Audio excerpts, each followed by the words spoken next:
Morning I'm doctor here. Food it self is a great medicine అనే కాన్సెప్ట్లో ఈరోజు మనం soya chunks vegetable plant based protein గురించి తెలుసుకుందామండి. ముందుగా ఈ రెసిపీ కోసం స్టవ్ మీద ప్యాన్ పెట్టుకొని ఒక 2 స్పూన్స్ కుకింగ్ ఆయిల్ యాడ్ చేసుకున్నాను. నేనైతే పల్లి నూనె యాడ్ చేశాను. మీకు అవకాశం ఉంటే ఆలివ్ ఆయిల్ కానీ లేదా రైస్ బ్రాన్ ఆయిల్ కూడా ఉపయోగించవచ్చు. ఈ 3 కూడా చాలా హెల్త్కి బెనిఫిషియల్ అనమాట. అయితే ఆయిల్ అనేది 1/2 స్పూన్ నుంచి 2 స్పూన్స్ వరకు ఎంత రిక్వైర్మెంట్ ఉంటే అంత తీసుకోవచ్చు. 1/2 స్పూన్ ఆయిల్ వేసినా కూడా టేస్ట్ ఎక్కడ కూడా తగ్గదు. Taste challenging recipes. అయితే ఇందులో ముందుగా 2 కప్పుల సోయా చంక్స్ లేదా మీల్ మేకర్స్ని వేడివేడి నీళ్ళల్లో బాగా సేపు అవి బాగా మెత్తపడే వరకు, సాఫ్ట్గా అయ్యే వరకు కూడా సోయా చంక్స్ని ఉడికించుకోవాలి. ఉడికించిన సోయా చంక్స్ని మనం డ్రైనర్లో వేసి డ్రైన్ చేయాలి. అంటే మనకి జాలిలాగా ఉంటుంది కదా, దాంట్లో వేస్తే వాటర్ అన్నీ కిందకు వచ్చేస్తాయి. అప్పుడు ట్యాప్ కింద వాటర్ ట్యాప్లో వచ్చే వాటర్ కింద ఈ సోయా చంక్స్ని పెట్టి దాని మీద ఉన్న ప్రోటీన్ స్మెల్ అంతా పోవాలంటే 1కి 2 సార్లు చాలా నీట్గా వాటిని వాష్ చేయాలి. ఎవరైతే రెగ్యులర్గా సోయా చంక్స్ తినాలనుకుంటున్నారో ఇలా చేయటం వల్ల వాళ్ళకి చాలా సాఫ్ట్గా సూతింగ్గా ఉంటుంది. ప్రోటీన్ ఇబ్బంది పెట్టదనమాట. హార్డ్నెస్ అనేది అనిపించదు. అయితే అది బాగా నీట్గా వాష్ చేసిన తర్వాత గట్టిగా వాటిని చేత్తో స్క్వీజ్ చేసేసి దాంట్లో ఉన్న వాటర్ అంతా కూడా తీసేసి ఇలా మనం చూస్తున్నాం కదా వీడియోలో, ఇక్కడెక్కడ లంప్స్ లాగా లేదు, సోయా చంక్స్ లాగా లేవు. అది థ్రెడ్డీగా ఉంది చూడండి, విడిపోయినట్టుగా. అలా మనం థ్రెడ్స్ లాగా చేసుకోవడం వల్ల ప్రోటీన్ అనేది ఎక్కువగా మోతాదులో తీసుకోవడానికి అవకాశం ఉంటుంది. అయితే ఇలా మనం పొడి పొడిగా చేసుకుంటాం కదా. చేసుకున్న తర్వాత స్టవ్ మీద ప్యాన్ పెట్టి 2 స్పూన్స్ కుకింగ్ ఆయిల్ యాడ్ చేసి ఈ యొక్క డ్రైగా పొడిగా చేసినటువంటి సోయా చంక్స్ని కూడా విడివిడిగా చేయటమే ఇక్కడ కీ పాయింట్ అండి, గుర్తుపెట్టుకొని అలాగే చేయండి.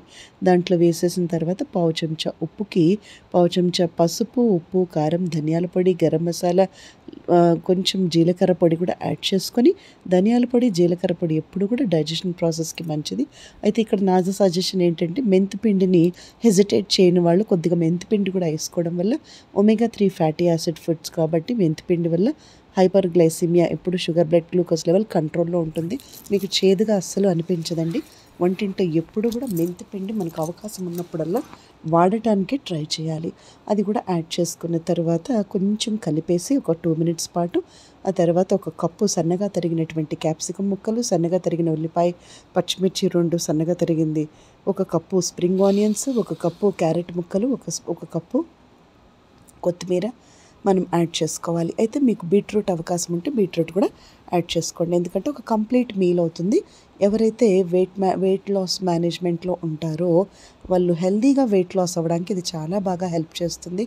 తర్వాత ఎవరైతే వర్కౌట్స్ చేస్తారో వాళ్ళకి చక్కటి ప్రోటీన్ అనేది మజిల్కి అందుతుంది. సో అన్ని రకాల వెజిటబుల్స్ వేయడం వల్ల anti oxidant rich foods add చేసిన వాళ్ళం అవుతాము. ఎక్కువ యాంటీ ఆక్సిడెంట్ ఫుడ్స్ని మనం తీసుకోవటం వల్ల యాంటీ క్యాన్సరస్ ప్రాపర్టీస్ కలిగి ఉంటాయి. ఫ్రీ రాడికల్స్ నుంచి, టాక్సిన్స్ నుంచి బాడీని కాపాడిన వాళ్ళం అవుతాము. They are very good immunity boosters అనమాట ఈ యాంటీ ఆక్సిడెంట్ రిచ్ ఫుడ్స్. ఆ తర్వాత ఈ కాంబినేషన్లో ఒక విషయం అండి, ఒకవేళ కనుక పిల్లలు కొద్దిగా ఇష్టంగా తినాలని మీరు అనుకుంటే అడల్ట్స్ అయినా పర్వాలేదు, బట్ ఒకటి ఏంటంటే 1 స్పూన్ ఇక్కడ టమాటా sauce, 1 spoon red chilli sauce, 1 spoon green chilli sauce, 1 spoon మనం ఇట్లా సోయా సాస్ వేసుకోవచ్చు. సోయా సాస్ తప్ప మిగతావన్నీ కూడా మనం ఇంట్లోనే ప్రిపేర్ చేసుకోవచ్చు. ఒకసారి మీరు గూగుల్లో చెక్ చేసి ఈ tomato sauce, soya sauce, chilli సాసులు 2, షేజ్వాన్ సాస్ మనం ఒక్కసారి ప్రిపేర్ చేసుకొని ఫ్రిడ్జ్లో పెట్టుకుంటే 15 రోజులైనా కూడా నిలువ ఉంటాయన్నమాట. ఇలాంటి మనం చేసుకోవాల్సినప్పుడు అవి ఇన్స్టెంట్గా ఉపయోగించుకోవచ్చు. ఎవరైతే హోమ్ మేడ్ ఇష్టపడతారో వాళ్ళ కోసం ఇది లాజిక్. ఎప్పుడైతే సాస్ వేస్తే మనకి చాలా టేస్టీగా ఉంటుంది, మంచూరియన్ స్టైల్లో ఉంటుంది. అదొక రెసిపీ మెథడ్ అనమాట. మనకి ఇంకొక విషయం అండి, ఇందులో 1 కప్పు పచ్చి మామిడికాయ ముక్కలు కూడా నేను యాడ్ చేశాను. చాలా టేస్టీగా ఉంది. ఆ మామిడికాయ పుల్లటి ముక్కలతో చాలా చాలా టేస్టీగా ఉంది రెసిపీ. అయితే ఇంకొక విషయం ఏంటి అంటే, ఎవరికైతే పాలకూర కానీ లేదంటే మల్బార్ స్పినాచ్ కానీ, మునగాకు కూడా మనం 1 కప్పు సన్నగా కట్ చేసి ఈ రెసిపీలో వేసుకోవచ్చు. ఇది ఒక డైలీ ప్రాసెస్ ఫుడ్ అనమాట. అంటే రోజు ఒక 100 గ్రాముల ప్రోటీన్ కనుక మనం తీసుకోగలిగితే సోయా చంక్స్ మనకి బెనిఫిషియల్ ఉంటుంది. అంటే అకార్డింగ్ టు కరెక్ట్గా చెప్పాలంటే పర్ డే 75 గ్రామ్స్ వరకు మనం తీసుకోవచ్చు.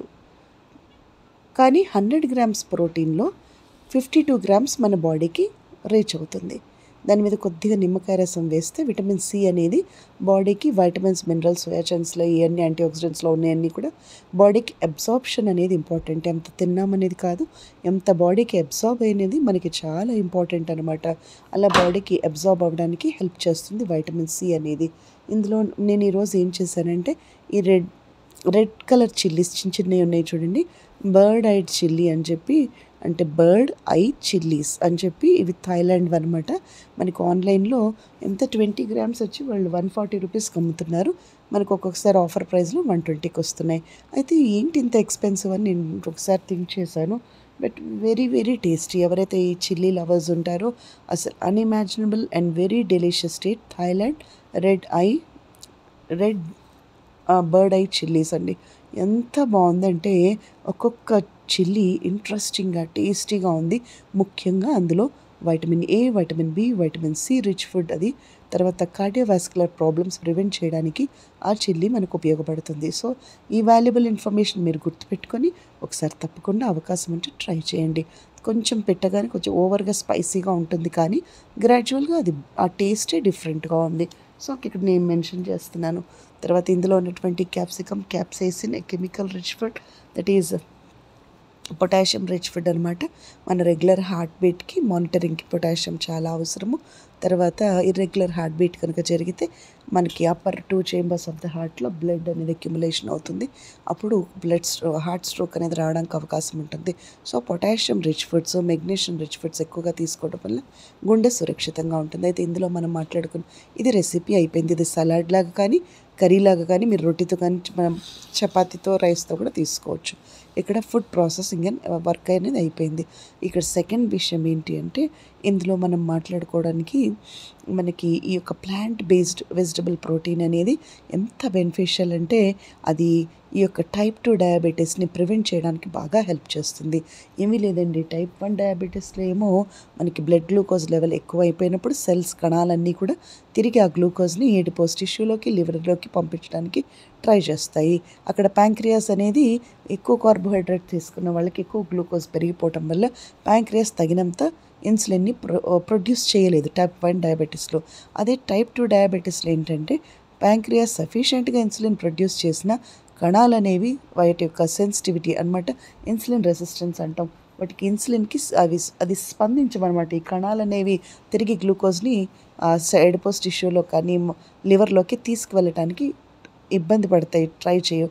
ఇన్సులిన్ రెసిస్టెన్స్ అంటాం. అది టైప్ 2 డయాబెటీస్. అక్కడ మెగ్నీషియం రిచ్ ఫుడ్స్ అనేవి చాలా బాగా హెల్ప్ చేస్తాయి ఈ ప్రాసెస్కి. ఆ మెగ్నీషియం రిచ్ ఫుడ్ ఏంటి? పీనట్ అంటే పల్లీలు చక్కగా పల్లీలతో మనం పీనట్ బటర్లా చేసుకోవచ్చు, లేదా పిల్లలకి పీనట్స్ ఉడకబెట్టి సలాడ్స్ చేయొచ్చు. ఇక మెగ్నీషియం గురించి చెప్పుకుంటూ పోతే ఒక టాపిక్కి మనకి సరిపోదన్నమాట. ప్రోస్టాగ్లాండిన్స్ ఎక్కువ రిలీజ్ అవ్వడం వల్ల అబ్డామినల్ క్రాంప్స్ అనేవి వచ్చి పీరియడ్స్ అప్పుడు పెయిన్ వస్తుంది, డిస్మెనోరియా అంటాం. ఆ తర్వాత ఈ కొంతమందికి మెనోరేజియా అంటే ఈ యొక్క ఓవర్ బ్లీడింగ్ కానీ, డిస్ఫంక్షనల్ యూట్రైన్ బ్లీడింగ్స్లో కానీ, అలాంటప్పుడు కొంతమందికి ఈ యొక్క మైగ్రేన్ హెడేక్ కూడా ఎక్కువగా ఉంటుంది కాంబినేషన్లో. ఆ యొక్క అలాంటి మైగ్రేన్ హెడేక్ కూడా మనకి మెగ్నీషియం రిచ్ ఫుడ్స్ వల్ల తగ్గుతుంది. అయితే ఆ పీరియడ్స్లో వచ్చే డిస్కంఫర్ట్, ఆ పెయిన్ అంతా కూడా తగ్గడానికి మనకి మెగ్నీషియం రిచ్ ఫుడ్ ఉపయోగకరం అనుకున్నాం కదా. పీరియడ్ ఇర్రెగ్యులారిటీస్ కానీ, పీరియడ్ రిలేటెడ్ అన్నీ కూడా థైరాయిడ్కి ఖచ్చితంగా కోరిలేట్ అయి ఉంటాయి. ఆ థైరాయిడ్ ప్రాపర్గా ఫంక్షన్ అవ్వడానికి, ఇన్యాక్టివ్ T3 యాక్టివ్ T4గా కన్వర్ట్ అవ్వడానికి కూడా మనకి ఈ యొక్క మెగ్నీషియం రిచ్ ఫుడ్ పీనట్ అనేది బాగా ఎసెన్షియల్. ముఖ్యంగా ఎలక్ట్రికల్ కార్డియాక్ యాక్టివిటీ అండి. Important electrolyte of the heart ఏదన్నా ఉంది అంటే అది మెగ్నీషియం. అది ఎందుకు అంటే ఇక్కడ సైనో ఆర్కులర్ నోడ్ నుంచి ఏవి నోడ్, ఏట్రియో వెంట్రికులర్ నోడ్ వరకు ఎలక్ట్రికల్ కార్డియాక్ యాక్టివిటీ పాస్ అవుతూ ఇది పరికించే ఫైబర్స్ ద్వారా రిమైనింగ్ 4 chambers ఆఫ్ ద హార్ట్కి ఎలక్ట్రికల్ కార్డియాక్ యాక్టివిటీ అనేది స్ప్రెడ్ అవుతుంది. అలా స్ప్రెడ్ అయ్యేప్పుడు ఆ యొక్క electrical cardiac activity proper functioning కోసం మనకి మెగ్నీషియం రిచ్ ఫుడ్స్ అనేవి ఎప్పుడు కూడా హెల్ప్ చేస్తాయి. సో అంత మనకి ప్లాంట్ బేస్డ్ ప్రోటీన్ అనేది అంత బాగా ఉపయోగకరం. ఎవరికైతే హెల్దీ హెయిర్ అండ్ స్కిన్ చక్కగా ఉండాలి, గ్లోఫుల్గా, వితౌట్ వ్రింకిల్స్ అండ్ సాగీగా ఉండాలి, సాగిపోయినట్టుగా ఉండకూడదు అనుకున్న వాళ్ళకి ఒక సర్టన్ ఏజ్ తర్వాత females will have a complaint of సాగీ skin. అది ప్రివెంట్ చేయడానికి బయోటిన్ రిచ్ ఫుడ్ అయినటువంటి సోయా చంక్స్ మనకి బాగా హెల్ప్ చేస్తాయి. ఆ తర్వాత ప్లాంట్ బేస్డ్ ప్రోటీన్లో మనం సెసమీ కీక్ అంటే కేక్ అంటే తెలగపిండి కింద తీసుకోవచ్చు. అది కూడా మనకి బెనిఫిషియల్ ప్లాంట్ బేస్డ్ ప్రోటీన్.